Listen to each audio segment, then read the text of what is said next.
Sahabat ni dia share dengan satu Yahudi mengusahakan tanah. Okey, di sini satu kesimpulan hukum apa dia? Boleh tak boleh orang Islam share dengan orang bukan Islam buat berniaga? Boleh tak boleh? Boleh. Benda ni berlaku pada zaman Nabi sallallahu alaihi wasallam. Okey. Tiba-tiba Yahudi ni perkena dia. Tahu perkena? Tipu dia. Punya duk buat kerja sekali, dua-dua orang ni, tiba-tiba Yahudi ni kata dekat dia, tanah ni aku punya. Dia kata, hang punya kau mana? Di tanah ni kita share. Kita beli pun share, kita usaha sama-sama. Hang ada setengah, aku ada setengah, 50-50. Mana pula tanah ni jadi hang punya? Yahudi ni, tanah ni aku punya seorang. Antara sangkut. Nak jadi gaduh lah. Jumpa Nabi sallallahu alaihi wasallam. Jumpa Nabi sallallahu alaihi wasallam. Sahabat ni kata dekat Nabi, dia kata, ya Rasulullah, saya nak buat aduan. Saya dengan kawan Yahudi ni kami share, kami beli tanah dan kami usahakan tanah tu. Dia ni duduk tak pasal-pasal, dia kata tanah ni dia seorang punya. Saya tak ada sangkut paut. Pergi mengadu benda ni kepada Nabi sallallahu alaihi wasallam. So Nabi kata apa dekat dia? Nabi kata, hang ada bukti ke tanah ni hang share dengan dia? Yang ni menunjuk kata Islam sangat mementingkan documentation. Kena ada dokumen. Itu sebab Islam kalau kata kita bagi orang hutang duit pun kena ada perjanjian. Itu sebab Islam dia dah beritahu dah, kalau nak tinggal wasiat pun kena ada bertulis. Pasal tak mau benda ni berbangkit di kemudian hari, buang masa dan buang karan. Untuk Pulau Pinang, masalah besar Pulau Pinang apa dia? Tanah wakaf. Sampai lah tak settle. No, generasi ancestor dia, tok nenek dia dulu wakafkan tanah tu. Zaman anak tak apa lagi, dia duk nampak pak dia wakaf tanah ni. Zaman cucu pun boleh gagah lagi, dia duk nampak muka tok wan dia. Dia tahu tok wan dia wakafkan tanah tu. Mai cicit, mai zaman pion. Mengaji pandai sikit, mula duk tanya. Dia kata dulu yang kata tok nek kita wakaf tanah ni ada surat ke? Ada mula tanya. Bapak dia beritahu, bapak dia kata tapi bapak dulu tok wan hang, bapak kepada bapak dah beritahu kata memang tok nek hang wakaf. No, surat ada tak? Ada buat cakap pandai. Pak dia kata tak tahu lah, pak tak pernah tengok lah surat tu, apa kita boleh lawan ni benda ni? Dia mula. Pasal dia mengaji law tak habis. Kalau dia mengaji law dan dia faham ni dari segi Islam, dari segi apa-apa semua, dia tak lebih buat kacau macam ni. Tapi dia mengaji tak habis. Dia tak putih limau. So dia kata apa? Dia kata tak boleh. Dia kata ni tak ada surat. Dia kata no. Dia kata, bapak, saya nak abang baru ni kawan saya ada seorang dulu mengaji sama. Bapak tahu dah nama dia, begini, dia main cerita semua. Dia lah ni duduk dalam apa, juru nilai apa semua ni. Dia valuer. Bapak tahu dia abang tanah ni, hak tok nek ni. Lah ni bapak dia bukan kira satu ekar. Dia kira sejengkai pak. Dia kata, sejengkai RM800 pak. Dia kata, ni kalau sekiranya kita dapat clear balik tanah ni, pak tak gaduh dah, pergi duk buat kerja ni apa semua pak milioner, saya anak milioner. Pak dia kata tapi apa ni, kita fight tak apa, kita lawan benda ni, kita lawan. Nampak tuan? Punca patah balik awal apa dia? Tak ada dokumen. Baik, Yahudi tadi dengan sahabat Nabi ini tadi beli tanah, usahakan tanah, tak ada satu surat perjanjian apa. Bila dia nak kena main, dia nak kena game, dia panggil game lah ni.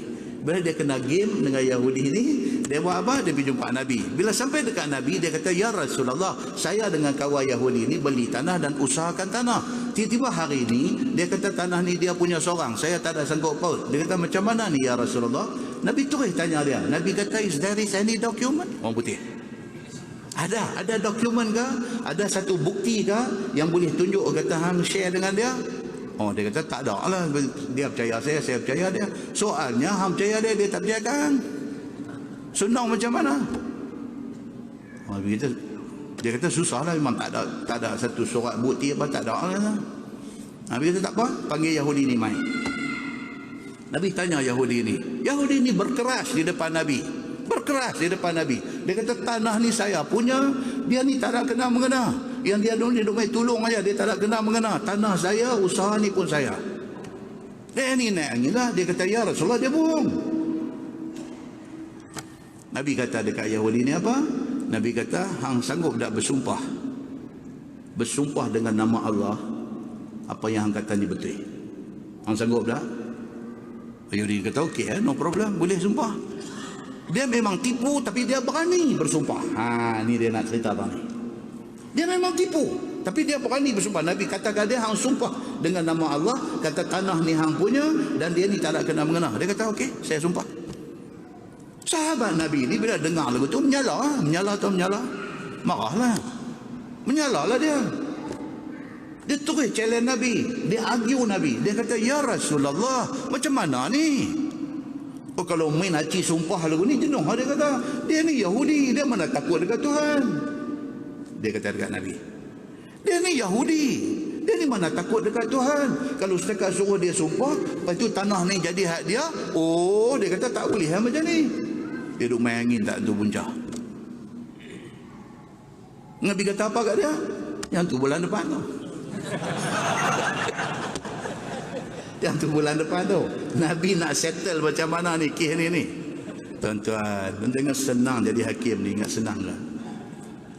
Okey, rentetan daripada kes ni dia akan bincang beberapa masalah cabang. Adakah sumpah ini valid di mahkamah? Sumpah ni adakah diterima dan dipakai? Dia akan ada perbincangan dia esok ni. Sambungan daripada tu pula, dia akan mai juga kat kita cerita pula tentang apa? Tentang berlaku pada zaman Nabi SAW. Sahabat yang saya sebut dah bulan lepas, ni kuliah akan datang. Dia balik-balik rumah, tengok satu jantan duduk atas badan bini dia. Ada 2 hadis tentang benda ni. Ni tengok-tengok Allah, dia kata. Yang satu hadis ni, Uwaimir ni, dia tak boleh terkejut tengok bini dia boleh buat macam tu. Dia pergi jumpa satu sahabat lain. Ni, dia kata, aku nak tanya hang Zat, kalau sekiranya kita balik-balik tengok bini kita duk berzina dengan satu lelaki lain, kita tengok Islam kata kena bawa main 4 orang saksi, nak pergi cari saksi, depan ni pun settle dah lah. Soalnya aku tengok eyewitness benda ni dengan mata bini suruh buat macam ni. Kawan yang dia pergi tanya, dia pun naik gelabah juga lah. Dia kata, ya ni kena tanya Nabi ni, ambil tanya aku pun kacau ni. Hang tolong pergi tanya Ustaz. Dia geram. Dia pergi tanya Nabi SAW, kawan ni pergi tanya Nabi. Dia tanya Nabi, Nabi tunjuk reaction, tunjuk muka kira marah dan tak suka dengan benda ni. Nabi tak jawab, Nabi pergi tu. Jadi balik mai, kawan yang menghadapi masalah isteri berzina, dia tengok ni, dia pergi jumpa aku ni, dia kata, tanya lagi Nabi. Nabi kata apa? Dia kata, aku tak mau tanya lah. Dia kata, Nabi marah dengan aku sekali. Dia kata, oh, dia kata, mana boleh macam ni, benda tak selesai. Dia pergi jumpa Nabi. Dia kata, ya Rasulullah, saya balik, isteri saya macam ni. Nabi tak jawab dekat dia sehingga turun ayat Quran dan dibaca insyaAllah. Dan kemudian berlaku yang dikatakan li'an. Tak kira siapa pun, kalau tuduh orang berzina, tak boleh bawa 4 orang saksi, sebat 80 kali. Kita tuduh orang lain ke, kita tuduh bini kita ke apakah, tak boleh bawa 4 orang saksi, kena atas belakang 80 orang. Bagi kes suami tuduh isteri, tak boleh membawa 4 orang saksi, dia bagi satu jalan lagi, dia panggil li'an. Laki kena pergi depan hakim, pergi bersumpah depan hakim, isteri saya berzina, isteri saya berzina, isteri saya berzina, isteri saya berzina. 4 kali kena sebut sebagai ganti kepada 4 orang saksi yang tak ada tu. Sebelum dia sebut sumpah kelima, hakim kena interrupt, kena selit masuk. Hakim kena kata dekat dia, ittaqullah, bertakwalah kamu kepada Allah sebelum kamu sebut lapas yang kelima ni. Sebab lapas yang kelima tu dia kena kata apa? Kalau sekiranya saya bohong, saya saja fitnah bini saya, laknat Allah menimpa saya. Sebelum hang kata perkataan ni, hang bertakwalah kepada Allah. Hakim kena sebut kat dia tu. Kalau dia langgar juga, dia sebut Kata apa yang dia kata ni betul, memang bini dia berzina dan saya sedia menerima laknat Allah. Apa akibat tu yang kata sedia terima laknat Allah itu, apa akibat dia? Ada disebut dalam hadis yang kita akan baca insya-Allah.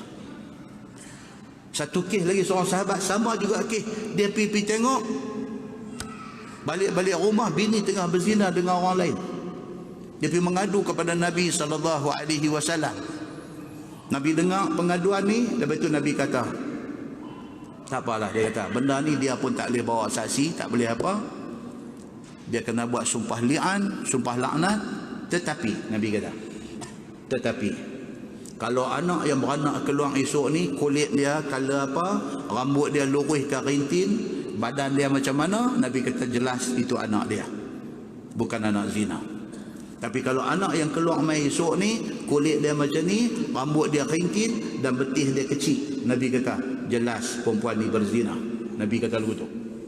Dalam hadis sahih, tuan-tuan. Beranak mai, bulan depan juga apa jadi budak. Dia duduk mai tergantung macam tu. Kan? Beranak mai, Allah boleh tengok. Serupa macam pak dia betul ke? Serupa dengan Syekh tadi ni. Gerenggo tadi ni ke? Kan? Macam ni dia mai ekoran daripada cerita sumpah ni.